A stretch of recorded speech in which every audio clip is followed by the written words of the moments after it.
Now, I want to discuss the hormone insulin and take a deeper dive on what is it and what does it do. If you understand the next two slides, then you will understand the entire program and why we're doing what we're doing. Insulin is a hormone, and what is its main job? Its main job is that it is a key, like a key that opens up a door. If you take a look at the image on the left side, you see insulin as this yellow key that it's going to bind to the insulin receptor on the cell. As it binds to it, as you see on the right picture, it unlocks the glucose channel, the glucose door, and then glucose is able to enter the cell. Now, firstly, why is glucose trying to go into the cell? Is because glucose is what our body uses for energy. We can break glucose down, get energy for our individual cell, and when you put it together, our entire body. And that's the normal physiology of what happens.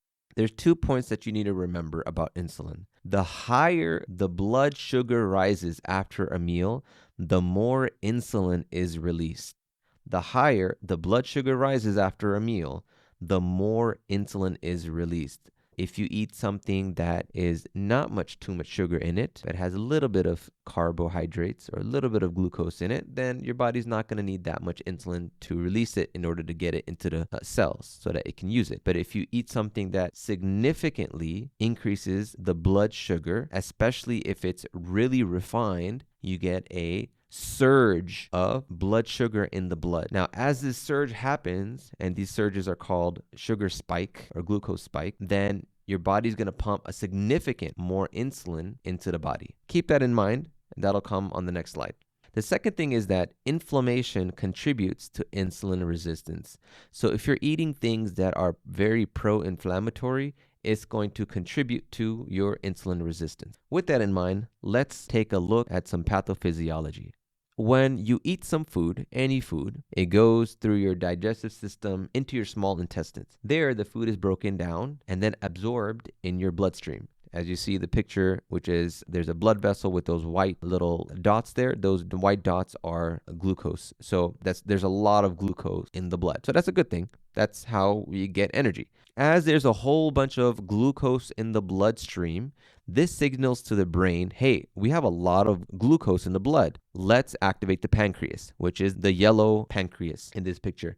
So the pancreas secretes insulin as the blood sugar increases in the bloodstream. And why does it secrete insulin? In order to get the glucose from the blood into the individual cells, because our body wants to utilize it. So that's what it's trying to do. And our body doesn't like that our blood vessels have a lot of glucose in it. So it's going to want to regulate it. So for example, if your fasting glucose is 80 and now you eat a meal and all of a sudden it goes up to 110, your pancreas is going to secrete insulin enough so that the glucose can go inside the cell, and then the glucose from the blood vessels will drop down to 80 again. So it's going to want to maintain that. So that's the normal process. But now what happens if you're constantly eating two types of food? Foods that increase your blood sugar level significantly and all of a sudden in surges. You're eating that, let's say 3 times a day. You're eating foods that increase or that give you that blood sugar surge or spikes. And secondly, you're eating a lot of pro-inflammatory foods. What's going to happen, first of all, is that you're going to have a significant amount of blood glucose going directly into the bloodstream quickly. And so you're going to have a lot of hyperglycemia or a lot of blood sugar in the vessels. Your pancreas is going to be working overtime and pumping out a lot of insulin to try to get the blood sugar levels down. And that's going to continue and continue. But after a while,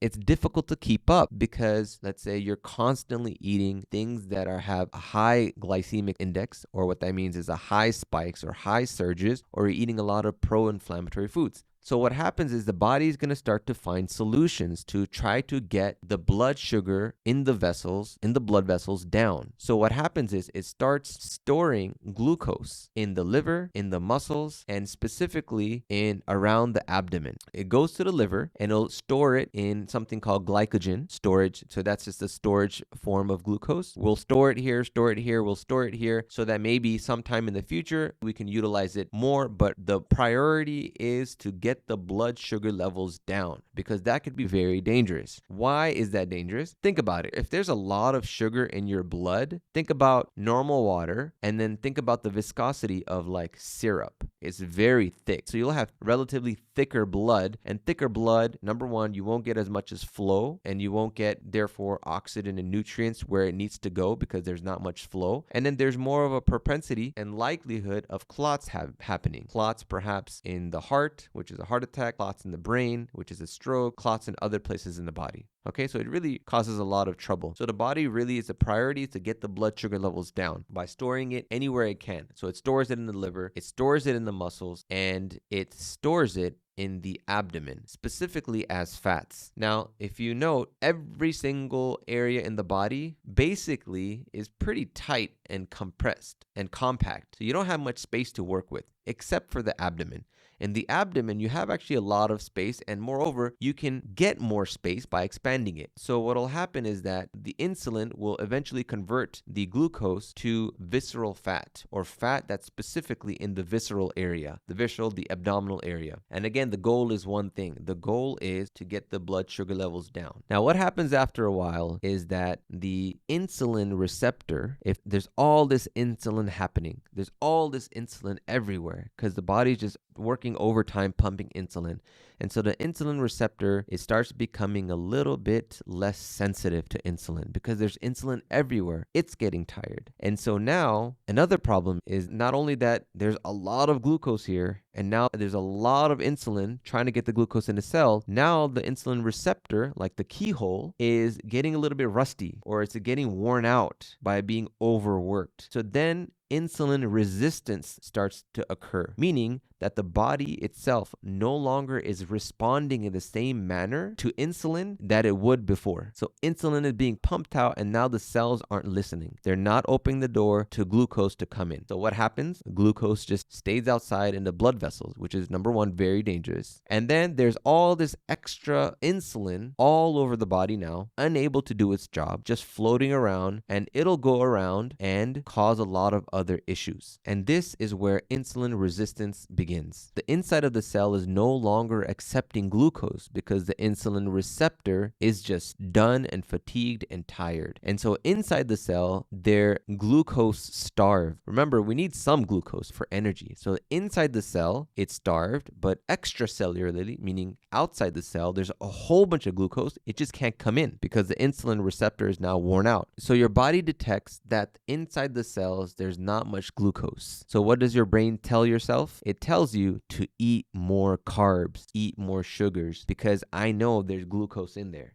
Because the brain thinks it's starving from glucose, but it's not. That's not the problem. The problem is there's insulin resistance developing. Now, this continues, and the pancreas is working overtime until it just can't take it anymore. And now the beta cells are a specific area of cells in the pancreas that actually secrete the insulin hormone. The beta cells start also getting fatigued, and they start burning out. This is a big problem because this is when pre-diabetes and diabetes develops.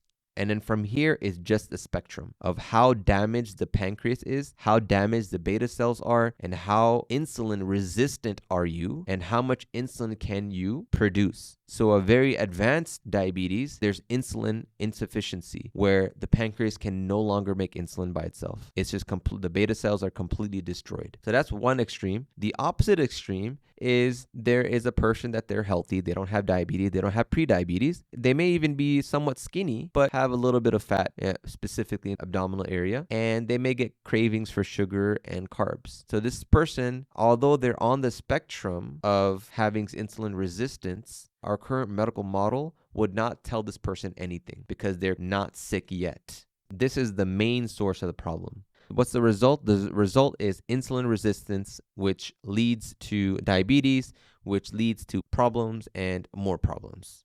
And so solution is resetting the entire system.